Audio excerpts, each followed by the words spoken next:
Yang kedua terkait dengan program penempatan tenaga kerja dan perluasan kesempatan kerja. Kami melakukan jejaring kerjasama penempatan tenaga kerja. Meski dalam kondisi kita mengalami pandemi, kami berhasil menempatkan sejumlah 948.881 perluasan di dalam dan di luar negeri, penempatan di dalam dan di luar negeri. Kemudian terdapat perluasan kesempatan kerja dalam rangka penanggulangan dampak COVID-19. Ini menyasar kepada 327.013 orang melalui berbagai program seperti Wirausaha Baru dan Padat Karya. Yang ketiga, dalam hal hubungan industrial dan jaminan sosial tenaga kerja, salah satu program yang paling mendapatkan perhatian publik adalah program bantuan subsidi gaji atau upah. Sebagaimana diketahui bahwa PSU ini adalah merupakan salah satu program pemulihan ekonomi nasional yang bertujuan untuk menjaga daya beli dan tingkat konsumsi pekerja atau buruh di masa pandemi. Kementerian Ketenagakerjaan mendapatkan tugas menyalurkan pada 12,4 juta pekerja atau buruh yang memenuhi kriteria sebagaimana Peraturan Menteri Ketenagakerjaan, dan alhamdulillah sudah terrealisir sebesar 98,92%. Rata-rata gaji penerima PSU, meskipun ketentuannya upah di bawah 5 juta, rata-ratanya ternyata mereka mendapatkan gaji 3,1 juta. Total perusahaan yang menerima PSU sebanyak 413.649 perusahaan.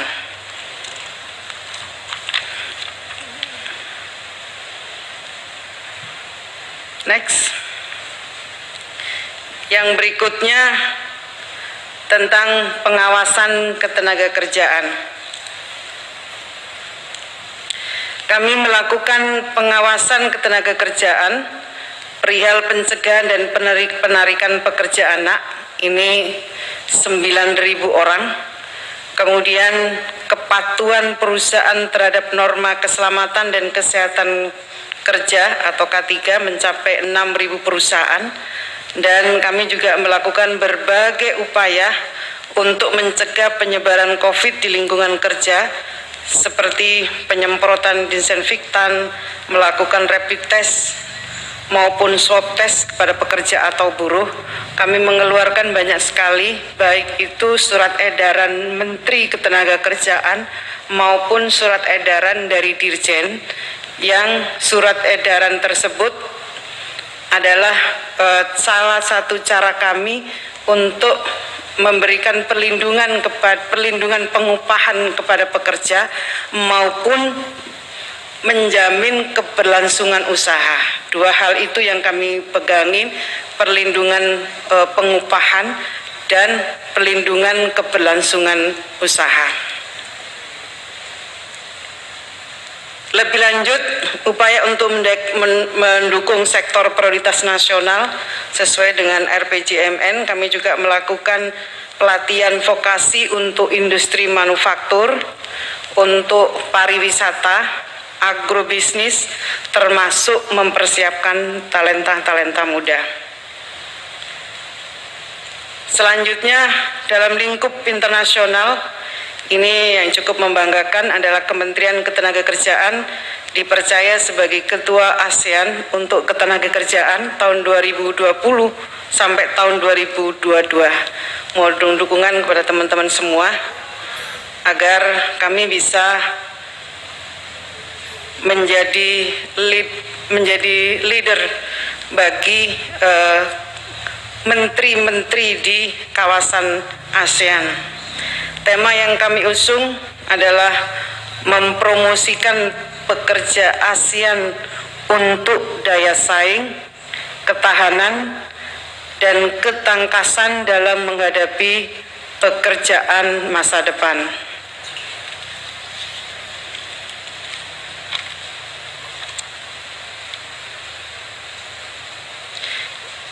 Yang berikutnya, terobosan dan inovasi Kementerian Ketenagakerjaan tahun 2020.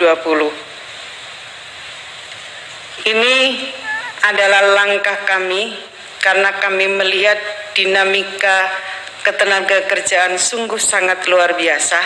Dibutuhkan langkah-langkah ekstrim agar kami bisa merespon dinamika tersebut. Tentu saja 9 langkah itu sesuai dengan visi Presiden RPJMN dan tentu saja menyesuaikan setiap tahunnya rencana kerja pemerintah. 9 langkah yang kami lakukan mulai dari reformasi birokrasi, membangun ekosistem digital siap kerja, melakukan transformasi BLK, membangun link and match ketenagakerjaan, melakukan transformasi program perluasan kesempatan kerja, pengembangan talenta muda, perluasan pasar kerja luar negeri.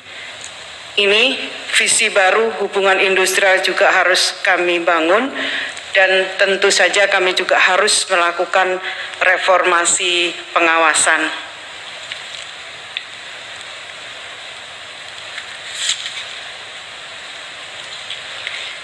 Reformasi birokrasi, arah kebijakannya adalah mengembangkan birokrasi yang bersih, akuntabel, profesional, lincah, inovatif, dan responsif untuk mencapai kinerja maksimal dan penyelenggaraan pelayanan publik yang prima.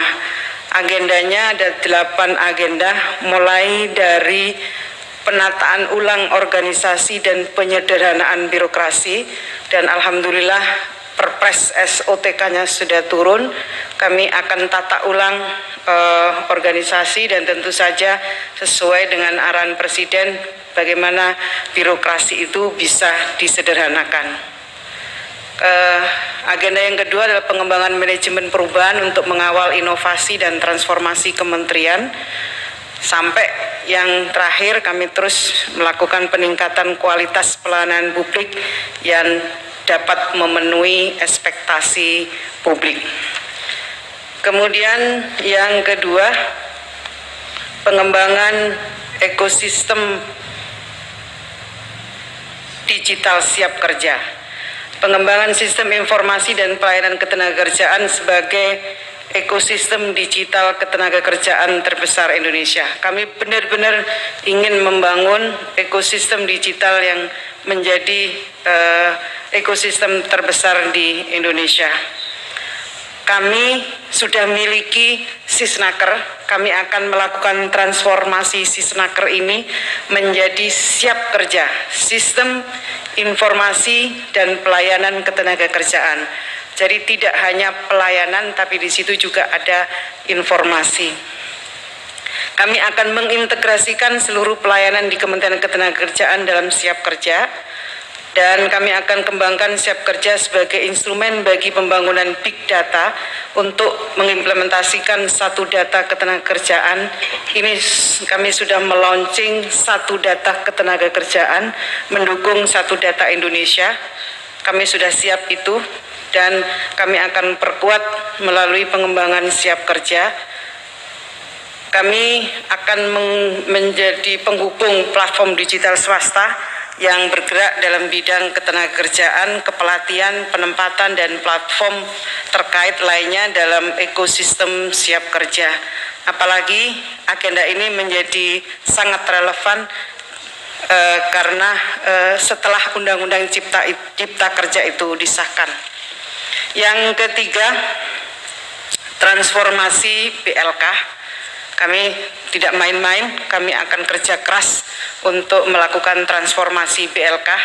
Kami akan mengubah secara total BLK sebagai balai pelatihan vokasi yang menjadi pusat pengembangan kompetensi dan produktivitas tenaga kerja yang berdaya saing. Kami berharap tidak hanya berdaya saing tingkat nasional, tapi kami berharap berdaya saing secara internasional. Kami akan melakukan agenda mulai reformasi kelembagaan, merevitalisasi sarana dan prasarana, melakukan redesign pelatihan untuk merespon tantangan ketenagakerjaan. Kemudian kami akan yang baru, kalau selama ini 3R, kami akan tambah dengan relationship dan rebranding untuk meningkatkan kemitraan dan kolaborasi. Kami tahu persoalannya sekarang adalah link and match, itu yang harus terjaga, maka dibutuhkan relationship yang bagus. Kemudian tentu saja kami akan melakukan rebranding agar orang masyarakat memiliki ketertarikan dan pada akhirnya BLK akan dipercaya oleh publik. Yang berikutnya, yang keempat, link and match. Arah kebijakannya adalah membangun integrasi pelatihan, sertifikasi, dan penempatan tenaga kerja dalam satu bisnis proses yang utuh dan efektif untuk mempertemukan pencari kerja dengan permintaan pasar kerja. Jadi mutlak dibutuhkan mempertemukan antara pencari kerja dengan pasar kerja dengan berbagai agenda.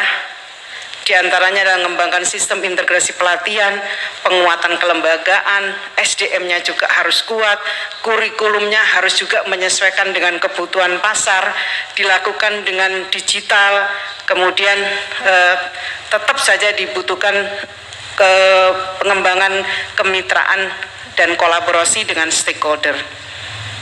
Yang berikutnya, yang kelima, transformasi program perluasan kesempatan kerja, pengembangan program kewirausahaan yang efektif untuk membangun wirausaha dalam rangka memperluas kesempatan kerja yang terukur dan berkelanjutan. Jadi tidak hanya output dari pelatihan itu tidak hanya untuk pasar kerja, tapi juga kami juga akan mengembangkan program kewirausahaan. Yang keenam, pengembangan talenta muda. Arah kebijakannya adalah mengelola dan mengoptimalkan potensi kreatif generasi milenial dan menjadi talent muda yang siap menyambut future job yang dinamis dan fleksibel. Kami akan melakukan transformasi innovation room menjadi innovation hub, mempertemukan antara pemberi kerja, antara pekerja dengan pasar kerja atau pemberi kerja. Kami akan melakukan proyek rintisan inovasi milenial yang berskala nasional, dan kami akan terus kembangkan potensi talent muda. Yang ketujuh, perluasan pasar kerja luar negeri.